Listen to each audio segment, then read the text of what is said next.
Good afternoon, students. As previously discussed in the class, we had already started off with the basics in C, introduction in C.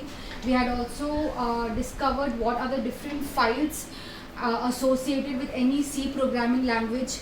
Then we had also discussed what is a variable, what is a token, what is a keyword identifier.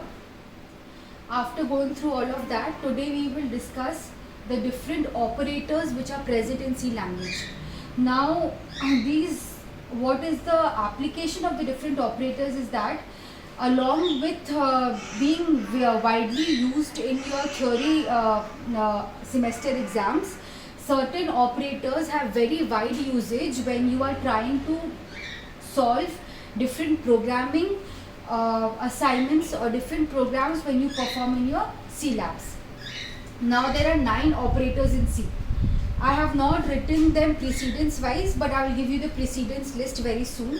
What are the different operators? They are arithmetic, relational, equality, logical, unary, conditional, bitwise, assignment, as well as comma operator. Now each operator, they have a different set of instructions, they have a different set of meaning, they all have a different set of applications. Now before going into the proper explanation of all the operators, one thing which we have to make clear, like for example if we talk about the arithmetic operator, is the first one. Arithmetic operator has many different operands within it. Like for example it has plus, minus, into, divide, as well as modulo operator.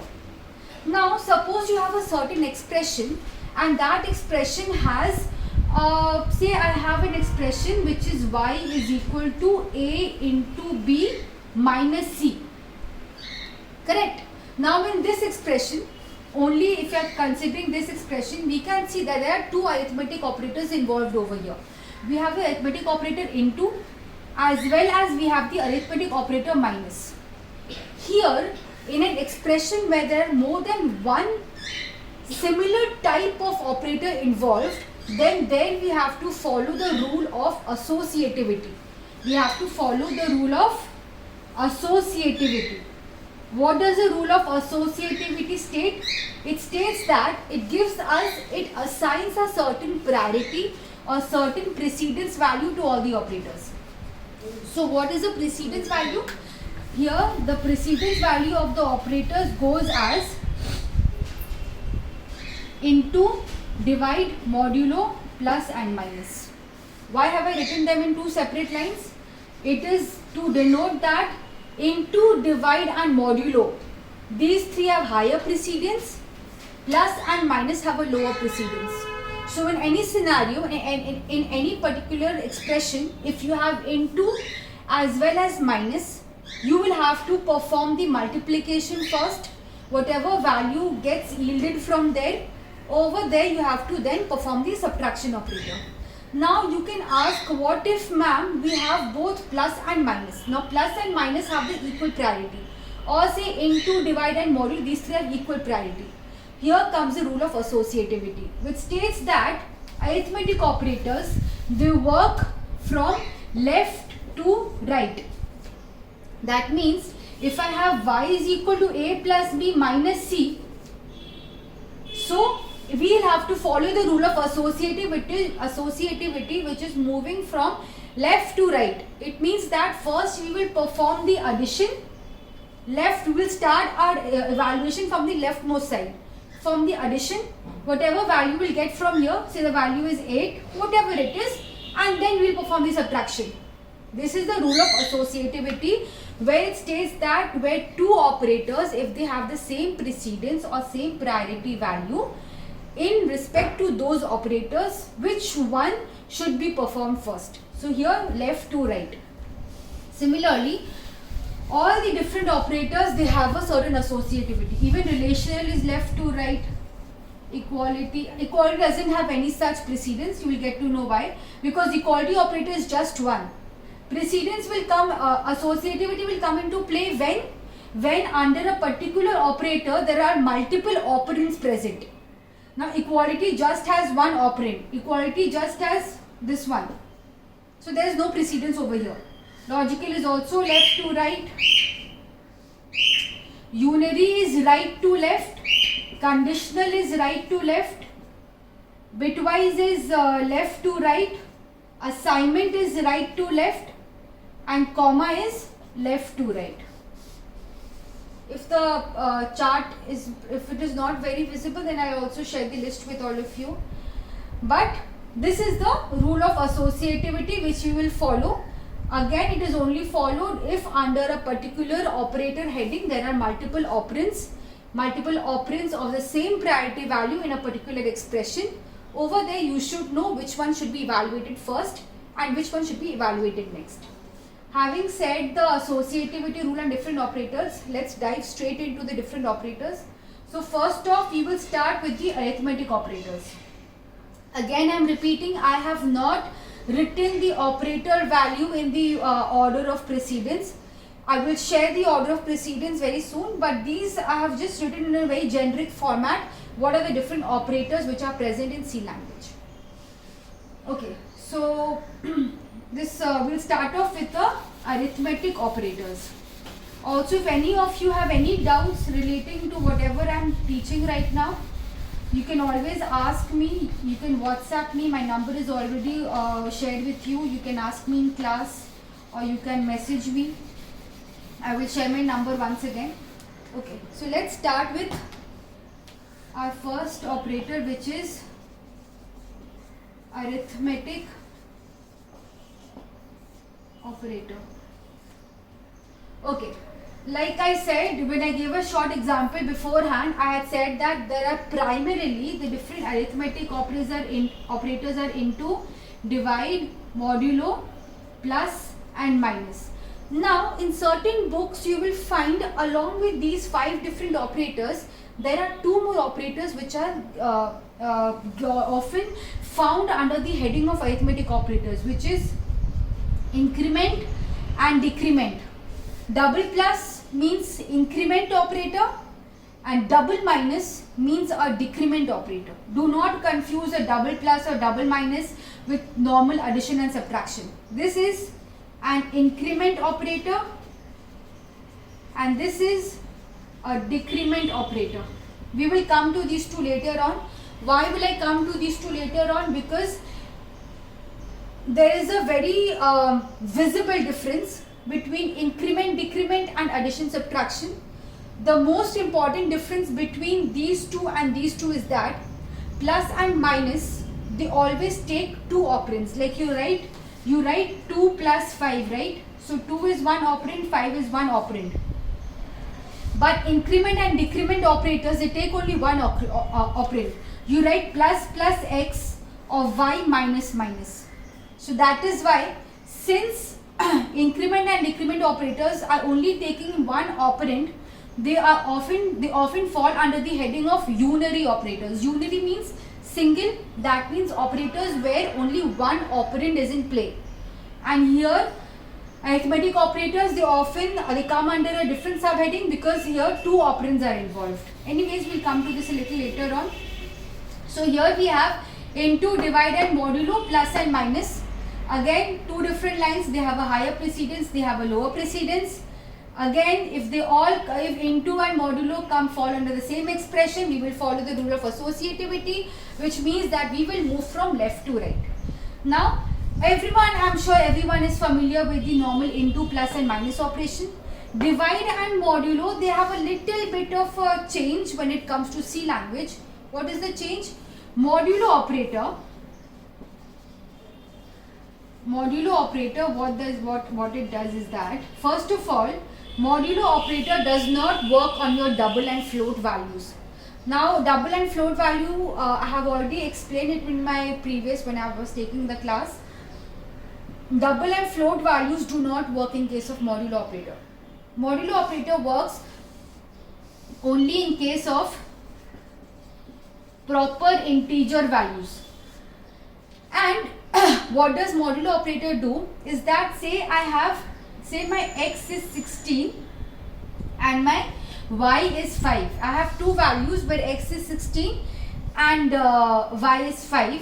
So here, if I have x modulo y, that means 16 modulo 5, modulo operator will always yield the result as a remainder.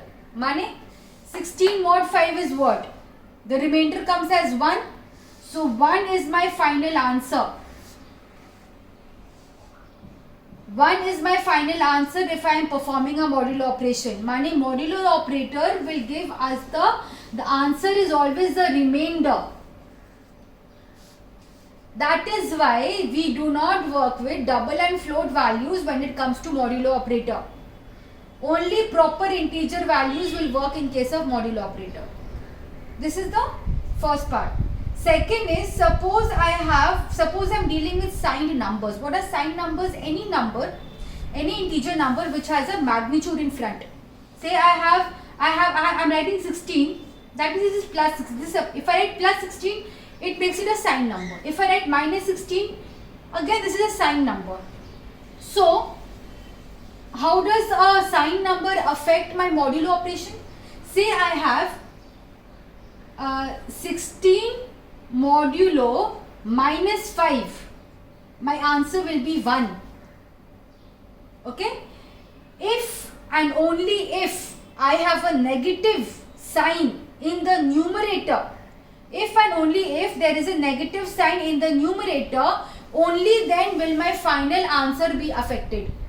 If there is no negative sign in the numerator, irrespective of whatever is the sign of the denominator, my answer will always be positive. So if I have 16 modulo 5, my answer will be 1. No change. If I have 16 modulo 5, then also my answer is 1. Doesn't matter if it is minus 5 or plus 5. But if I have minus 16 modulo 5, my answer changes. My answer becomes minus 1. Why? Because in numerator, I have a minus sign over here. If I have minus 16, if I have minus 16 modulo minus 5, again minus 1. Ignore what is there in the denominator. Numerator has minus. Aankh band karke answer will be minus 1. There will be a minus in my final answer. This is the second thing. First one was modulo operator does not work on double and float values. Only works on integer values. Second is modulo operator, the answer will be affected in terms of magnitude only if there is a negative number, negative sign present in the numerator, not in the denominator. Third is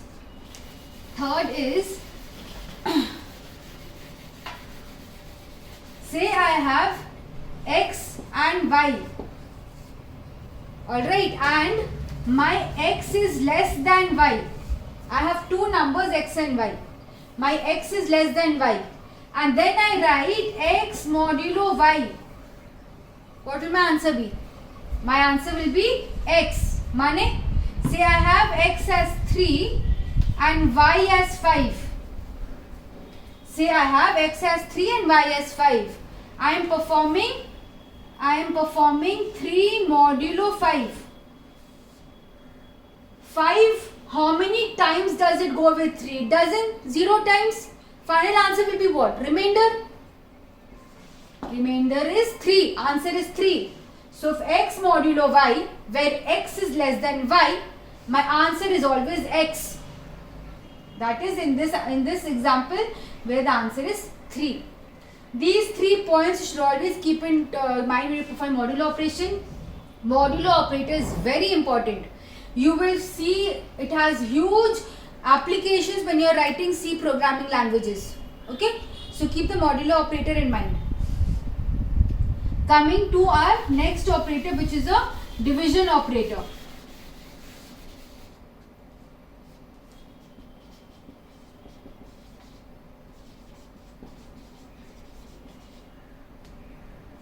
Division operator. Now, division operator, there are here 2 rules only we have to follow when we are working with division operator. First one is that divide by 0 is not allowed. It gives a runtime exception. So if you ever have a number where I am trying to do say 5 divided by 0, it will give it is called an illegal operation. It will give the error is known as runtime divide by zero runtime divide by zero exception. So this is not allowed in C programming. Normally what does a divide operator do? Say I have 5 divided by 2. What is my quotient? My quotient is 2. I'm not asking remainder. Quotient. 2 2s are 4. So my answer is 2. Modulo operator gives remainder. Divide operator gives the quotient. So here my answer is 2. Another thing which I had said as a third point of modulo operator, which I had said that if x is less than y and x modulo y gives x, right? Here, if in terms of divide operator, if I have x less than y and x divided y, what will it give? It will not give 0. Because why will it not give 0? Because divide operator, unlike modulo operator, has no such rule stating that only it will work on integer values. Divide operator can work on in double, float, integer, all kinds of values. So here x divided by y will give me a 0. That is only if x and y both are integer. So what am I trying to say? Say I have 2 divided by 5. I have 2 divided by 5. 2 is an integer value. 5 is an integer value. 2 is less than 5. Then obviously my quotient will be 0. But if I have 2 and 5 both if are float values, if it is 2.6 divided by 5.0 or something like that, then we will not get a 0. We will get a certain value over here. Only if x is less than y and x divided by y will yield a 0. Only if x and y both are integer values. Else, if they are both float or double values, then we will not get a 0. We will get a particular answer. I hope it is understood by everyone. The what is in division operator, 2 things which we are keeping in mind is that divide by 0 is not allowed. It's an illegal operation. It gives a runtime divide by 0 exception. And second point is here, where if it is less, where the numerator is less than the denominator, and if both are here integer, then we will get a 0. If they are not integers, then we will get a definite answer. Alright, so this was your arithmetic operators, where I have not went ahead and have not explained plus and minus and into, which everyone understands, which everyone knows. I have just explained the 2 basic, which is modulo and divide. Coming to our next operation, which is a relational operator.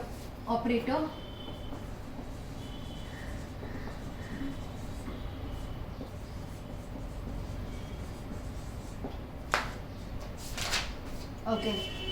Now relational operator is also known as your comparison operator. It is also known as your comparison operator. One thing which is important is that there are 3 important rules which you need to keep in mind whenever you are working with relational operators. First thing is which we've already made clear is that the associativity rule is here, is also left to right. Why is it known as a comparison operator? Before that, the 3 rules are: the answer of a relational operator is always true or false. Whatever expression you are trying to evaluate which contains a relational operator, the answer is always returned as true or false. Number 1. Number 2 is that,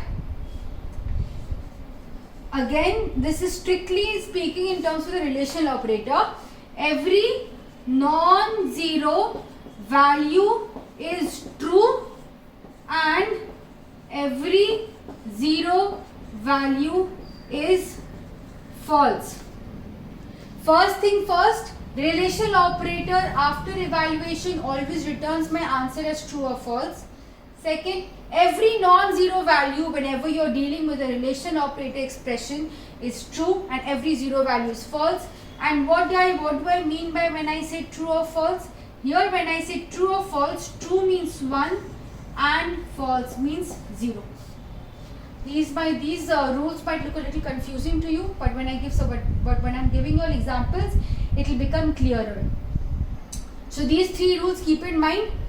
Answer is always true or false. Non-zero value is true, zero value is false, and when I say true it means 1, and when I say false it means 0. Rule of associativity is again left to right.